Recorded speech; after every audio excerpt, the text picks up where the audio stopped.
Hello everyone. In this particular video, we'll write a code to find out what is the smallest number out of two given numbers. So let's get started. First, I will create a public void method to print the smallest of two numbers. I will give name as the smallest of two. We will need two numbers and two integer numbers a comma b.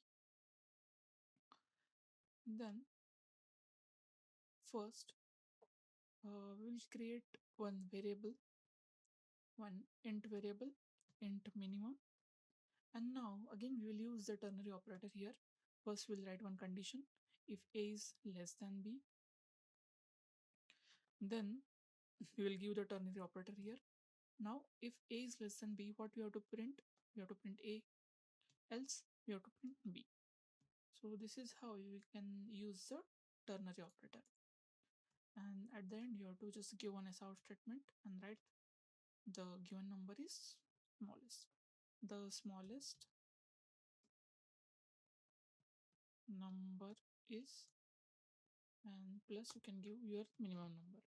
So in this particular way, you can print the smallest of two numbers.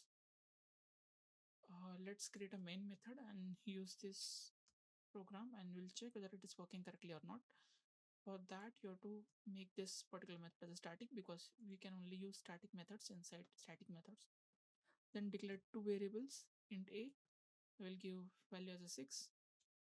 Then int b, I will give value as a 2, and I will pass both these values to this particular method a comma b. Now it will print the smallest number out of this given two numbers. Let's execute the program. So here you can see it is giving the smallest number of given two, which is 2. So in this particular way, you can find out the smallest number with the help of the ternary operator logic. So that's it for this particular video. We will meet in the next video.